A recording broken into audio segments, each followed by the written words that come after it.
Do you want to know why we lost the war? The grizzled Kerr veteran's mandibles clicked in agitation as he nursed his drink. I'll tell you why we lost. We never stood a chance against those psychological primates. The young reporter leaned forward, her antenna twitching with interest. She'd heard rumors about the infamous Human-Kax'thar conflict, but first-hand accounts were rare. Most preferred veterans to forget. But surely the Empire's military superiority, she began. Military superiority? The veteran laughed, a harsh, chittering sound. Let me explain something about humans and warfare. You think you understand violence. You think you understand combat. You don't know. He took another long drink, compound eyes reflecting the dim light of the space station bar. Here's what you need to understand about them. Humans turned warfare into an art form long before they ever left their gravity well. While we were perfecting plasma weapons and energy shields, you know what they were doing? They were finding increasingly creative ways to kill each other, with sharpened metal and refined explosives. But that's so primitive. The journalist protested. Primitive. He slammed his drink down. Let me tell you about primitive. During our first engagement with human forces, we deployed state-of-the-art battle formations, perfect geometric patterns, optimized by our finest military eyes. You know what they did? They looked at our perfect formations and laughed. Then they started throwing rocks at us. Rocks. Not just little rocks. Tungsten rods dropped from orbit. Do you have any idea what happens when you drop a telephone pole-sized chunk of metal from space? They call it rods from God. Pure kinetic energy. No radiation. No fancy energy signatures to detect. Just death from above. The journalist's antenna drooped. But surely our superior numbers. Numbers? Another harsh laugh. Oh, that's the best part. We thought the same thing. We had them outnumbered 10-1. But you know what humans are really good at? Fighting outnumbered. They've got this whole mythology built around it. They turned Thermopylae into a sport. While we were developing combat doctrines based on pure logic and efficiency, they were creating things called video games that simulated combat in increasingly complex ways. By the time we encountered them, their civilian population had spent more time thinking about tactical combat scenarios than our military strategists. But that's just simulated, the journalist argued. Surely actual combat is exactly what they've been preparing for their entire existence. Every human child grows up playing war games. Capture the flag, paintball, laser tag. They turn combat into entertainment. And that's not even the scariest part. He leaned forward, voice dropping to a whisper. The scariest part is their creativity. We thought we understood warfare. We had it down to a science. Perfect formations, optimal weapon configurations, carefully calculated risk assessments. But humans look at a battlefield and see possibilities. What do you mean? During the Battle of Imus and Tori, we had their fleet cornered. Superior numbers, superior positioning, superior firepower. By every tactical calculation, they were finished. You know what they did? They intentionally detonated their own antimatter reactor containment fields to create a massive electromagnetic pulse, fried their own systems along with ours. Then, while both fleets were dead in space, they launched boarding parties using primitive chemical rockets. He shuddered. Do you know what it's like to be in a state-of-the-art warship, surrounded by the most advanced technology in the galaxy, and watch humans in mechanical pressure suits cut through your hull with thermal lances? Not plasma cutters, not energy beams. Literally just really hot metal. And they were singing while they did it. Singing some ancient war song. Blood upon the risers, I think they called it. Something about parachutes failing. They have songs about their troops dying horribly, and they sing them to boost morale. What kind of species does that? The journalist's mandibles twitched nervously. But surely they're technological limitations. See, that's where everyone gets it wrong. We thought their primitive technology was a weakness, but humans don't see technology the way we do. To them, technology is just another tool in the toolkit. They'll use plasma rifles alongside ballistic weapons, quantum computers alongside mechanical systems. Analog. Whatever works. Whatever gets the job done. He gestured expansively. You know what really drives the point home? Their language. They've got this saying, there's more than one way to skin a cat. First time I heard that, I had to ask for clarity. Turns out, it's an idiom about problem solving. But think about that for a moment. They've got a common saying about multiple methods of removing an animal's hide. That's the kind of species we were dealing with. But we had better ships, better weapons, better ships. Let me tell you about human ships. While we were building elegant vessels with perfect symmetry and optimal energy distribution, humans were basically strapping engines to giant chunks of metal. They weren't elegant. They were brutal, over-engineered monsters designed to take a beating and keep fighting. They didn't even bother with proper energy shielding on their smaller vessels. Just slapped on layers and layers of armor and called it good enough. He took another drink. And their weapons. Sure, we had more advanced energy weapons. But you know what humans brought to the fight? Everything. Literally, everything. Energy weapons, projectile weapons, kinetic kill vehicles, chemical weapons, biological weapons. If it could hurt someone, they'd weaponized it. They even weaponized information, mimetic warfare, psychological operations. They didn't just want to defeat us militarily. They wanted to break our will to fight. They studied our culture, our social structures. Then they used that knowledge against us. Started spreading rumors, stories, urban legends.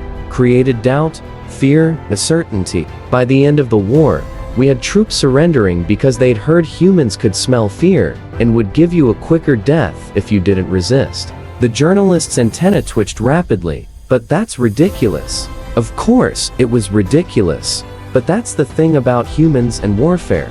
They don't care about ridiculous. They care about effectiveness. If something works, they'll use it, no matter how strange or primitive it might seem. He drained his glass. But you want to know the real reason we lost?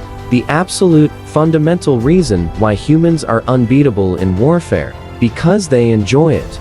Not the kill and not the death. Well, some of them do. And those ones are terrifying. But the challenge, the problem solving, the strategy and tactics, they treat warfare like a game, like a puzzle to be solved. And they're really good at solving puzzles. He gestured to the bartender for another round. You know what they did after we surrendered? They invited our military leadership to something called a paintball tournament. Said it would be good for building post-war relations. So there we were, the highest-ranking survivors of our military, getting shot at with balls of colored dye by laughing humans who treated the whole thing like some kind of party game. That's disturbing, the journalist said. Disturbing doesn't begin to cover it.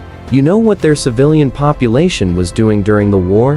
Building model replicas of our ships and vehicles for entertainment. Creating simulated battles in their video games. Writing speculative fiction about different ways the war could have gone. Their entire society is geared towards thinking about, analyzing, and enjoying conflict. He leaned back, compound eyes reflecting the starlight visible through the station's viewport. So you want to know why we lost the war? Because we were fighting soldiers, while they were fighting warriors. We were fighting with science, while they were fighting with art. We were fighting because we had to, while they were fighting because they'd spent their entire existence waiting for a chance to prove themselves against an alien enemy. The journalist was quiet for a long moment, processing this information. Finally, she asked, "Do you think they'll ever change? Become more civilized?" The veteran chittered with dark amusement. Civilized. They are civilized.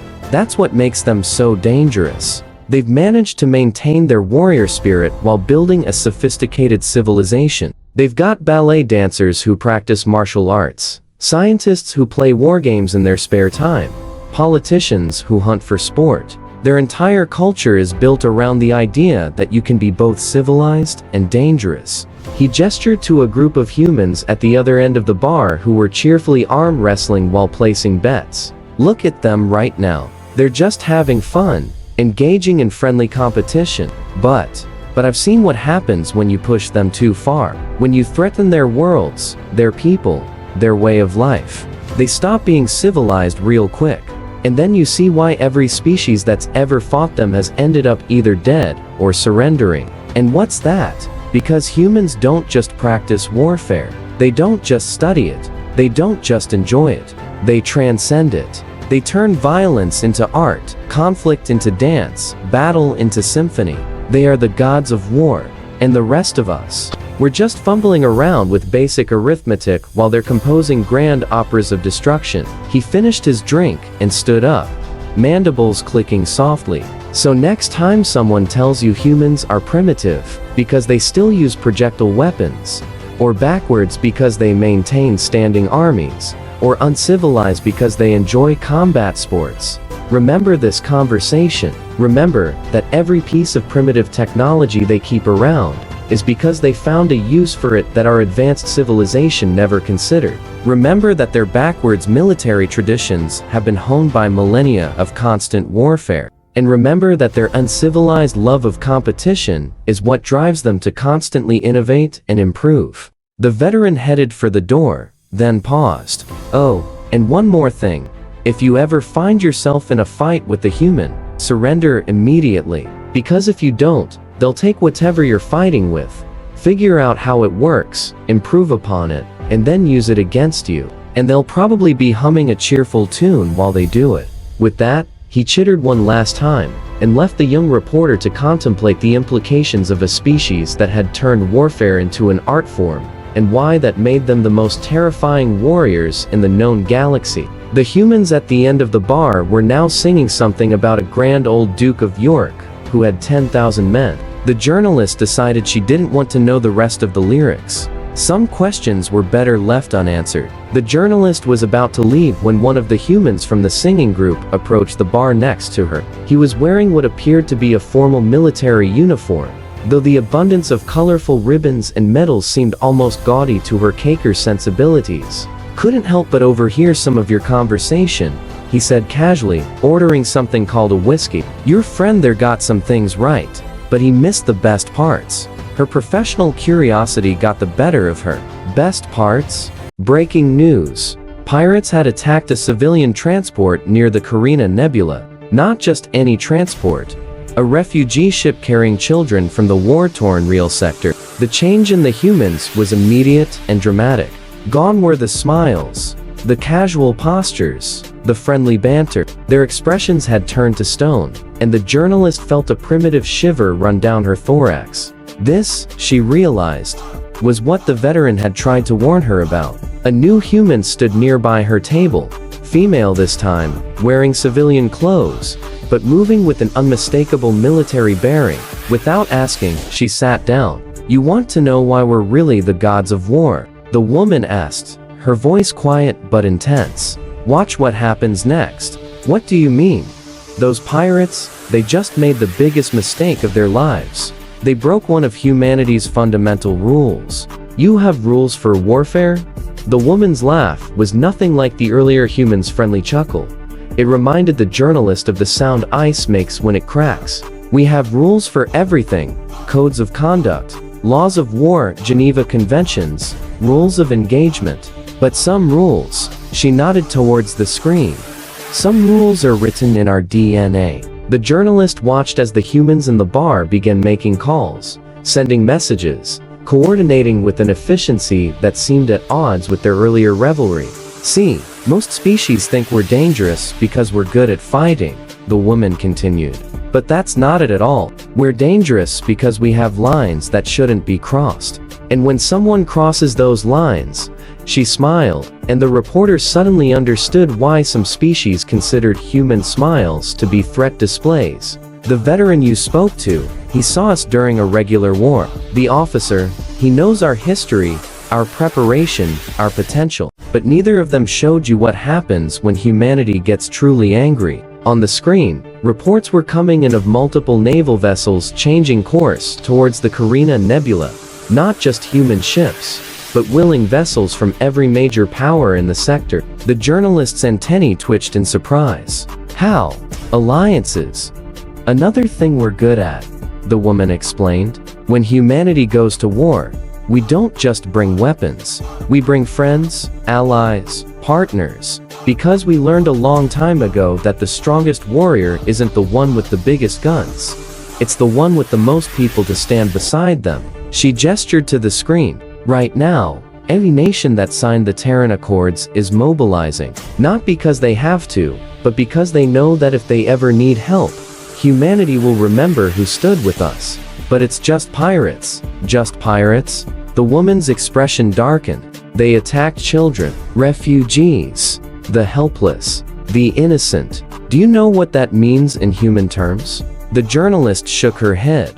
It means the rules just changed. When we fight a regular war, we have restrictions, limitations, ethics. But when someone targets children, she pointed to the screen, where more ships were appearing. That's when you see why we're called gods of war. The human officer from earlier appeared beside their table. Task force assembled. We're getting reports of similar groups forming in 3 other sectors. Someone's been keeping tabs on these pirates for a while. Of course they have, the woman replied. We never forgot. Never forgot what? The journalist's professional instincts kicked in. The 2 humans shared a look. The officer spoke first. 3 years ago, these same pirates hit another transport. We couldn't prove it was them, but we knew. So we watched, waited, gathered intelligence, built networks, made friends. And now, the journalist asked. The woman's smile was terrifying in its calmness. Now they've given us an excuse, a justification, a reason. And that's when humans are at their most dangerous. When we can act with full moral authority. On the screen, the first reports of engagement were coming in. The journalist watched in amazement as ships from a dozen different species moved in perfect coordination, cutting off escape routes, isolating pirate vessels, executing maneuvers that seemed impossible for such a diverse fleet. How are they working together so smoothly? Because we trained them, the officer said proudly. After the war, we shared our knowledge, our weapons, our techniques, our experience. Not everything, of course. We're not stupid, but enough. Because we learned that the only thing better than being good at warfare is having allies who are good at it too. And who trust you, the woman added. Trust is more powerful than any battleship.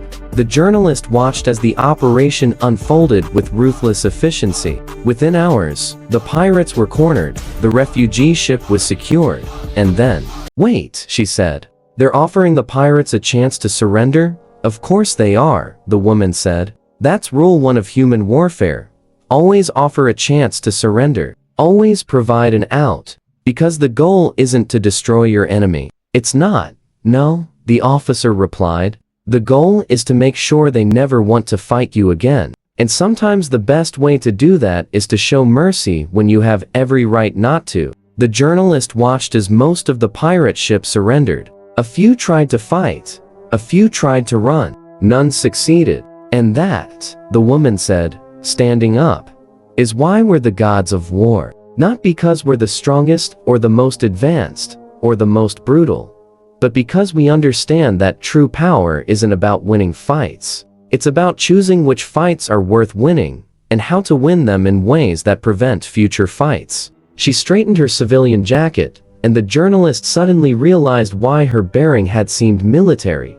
The woman's clothes might be civilian, but the way she carried herself screamed, Admiral. One last lesson about humans and warfare, the Admiral said. We're not just good at fighting wars, we're good at ending them. Sometimes with violence, sometimes with mercy, sometimes with a combination of both, but always with purpose. The officer nodded in agreement. The pirates thought they could get away with it because they didn't understand humanity's rules. They thought that because we sing and drink and play games, we're not serious about warfare. They forgot, the Admiral concluded, that gods can be both merciful and terrible. And humanity, we've had a lot of practice at being both. The journalist looked back at the screen, where the combined fleet was now escorting the captured pirate vessels to the nearest starbase. The refugee ship was being attended to by medical vessels from 3 different species, and humanity had once again demonstrated why they were considered the gods of war.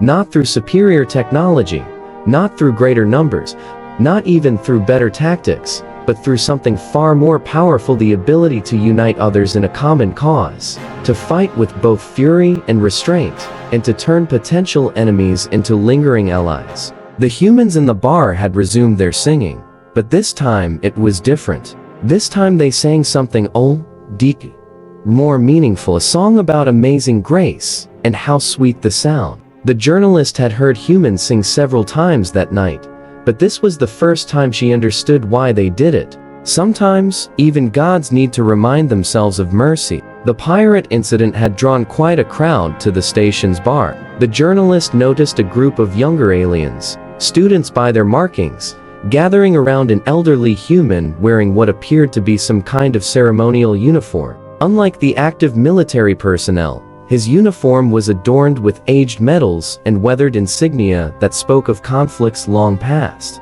"Is it true?" one of the students asked, "about the great memorial?" The old human's eyes crinkled at the corners. "Ah, you're wondering about how we remember our wars." The journalist herself found herself drifting closer, datapad at the ready. This was an aspect of human warfare she hadn't considered: how they preserved their martial history. "On Earth," the veteran began, "there's a wall. A simple thing, really. Black stone, polished to a mirror finish. On it are names. Just names. Tens of thousands of them. People go there to touch the names, to make rubbings on paper, to leave flowers and medals and letters. But why?" a young centurion asked. "Why remember the dead this way?" "Because every name has a story," the old human replied. "Every single one. We don't just remember our victories, you see. We remember our losses, our sacrifices, our mistakes. That's another thing that makes us different." The admiral from earlier appeared silently, taking a seat nearby. The old man nodded to her in acknowledgement before continuing. "Most species build monuments to their victories, statues of great generals, memorials to decisive battles. We do that too. But," he paused, taking a sip of his drink, "we also build monuments to our failures, to our losses, to the cost of war itself." "But why?" another student asked. "Why remember defeat?" "Because that's how you learn," the admiral interjected. "That's how you make sure it doesn't happen again. Every name on that wall is a lesson, written in blood." The old man nodded. "We have a saying: those who cannot remember the past are condemned to repeat it. But for humans, remembrance isn't just about facts and figures. It's about stories, emotional connections." He pulled something from his pocket, a small metal object on a chain. "This belongs to my grandfather. He fought in what we call World War II. Just one of millions. When I was a kid, he didn't tell me about the victories. He told me about the friends he lost, the horrors he saw, the cost of war." "That seems counterproductive," one of the students observed. "Wouldn't that discourage warriors?" The admiral laughed softly. "You'd think so, wouldn't you? But it has the opposite effect. Because when humans go to war, we don't just carry weapons. We carry memories, lessons learned in blood and fire. Every human warrior," the veteran continued, "carries the weight of those who came before. Not just their victories, their sacrifices, their losses, their pain. It makes us better warriors because it makes us understand the cost of warfare." The journalist's antenna twitched with interest. "Is that why humans seem to approach warfare differently than other species?" "Partly," the admiral said. "Most species view war as a means to an end, a tool, a necessity. We view it as a story that's still being written. Every battle, every conflict, every war, they're all chapters in a book that began when the first human picked up a rock to defend their tribe. And we're still writing it," the veteran added. "Still adding chapters, still learning, still remembering." One of the students gestured to the newsfeed, still showing updates from the pirate incident. "Is that why everyone responded so quickly?" "Because of memories." "Exactly," the admiral said. "When we saw that refugee ship being attacked, we didn't just see a current event. We saw every refugee ship that's ever been attacked, every innocent that's ever been harmed. Every time someone thought they could prey on the weak and get away with it, we remember," the veteran said softly. "We always remember. But it's more than that," the admiral continued. We also remember every time someone stood up to protect the innocent. Every time different species came together for a common cause. Every time mercy was shown when vengeance would have been easier. The veteran held up his grandfather's dog tags. These remind me of something important about human warfare. We don't fight because we love war. We fight because we remember what happens when good people do nothing. And that, the Admiral added, is why we train so hard, why we prepare so thoroughly, why we build alliances and share knowledge. Because we remember every time we weren't ready, every time we were too slow, every time we failed to protect those who needed protection. The journalist looked at her notes, then at the assembled group. So humans are gods of war, just because of how you fight. But because of how you remember. How we learn, the veteran finished. How we carry the weight of every conflict, every loss, every victory, every sacrifice. The Admiral stood, straightening her civilian clothes. That's why those pirates never stood a chance. Not just because we had superior forces or better coordination, but because every human who responded carried with them the memories of every other time someone tried to prey on the innocent, and the mercy offered to the survivors. Also because we remember, the veteran said. We remember what happens when victory becomes vengeance. When justice becomes cruel. We remember because we have to. Because if we forget, we risk becoming what we fight against. The newsfeed showed the last of the pirate ships being escorted to the starbase. The refugee ship was safely docked, its passengers being cared for by a multispecies medical team. So you see, the veteran concluded, being gods of war isn't about being the best at fighting. It's about being the best at remembering why we fight, when to fight, and most importantly, when not to. And when we do fight, the Admiral added, we carry with us every lesson, every story, every sacrifice that came before. It makes us better warriors, not because it makes us stronger or faster or more skilled, but because it makes us understand the true cost of warfare. The veteran, and that understanding makes us both more terrible in battle and more merciful in victory, the Admiral finished. The students absorbed this in silence. The journalist looked at her notes, realizing she now had enough material for not just one article, but an entire series. Behind them, the humans in the bar had started singing again, but this time, it was different. A slow, mournful tune about poppies growing in fields where soldiers had fallen long ago. The journalist understood now. Humans weren't just gods of war because of how they fought. They were gods of war because they never forgot why they fought or what it cost.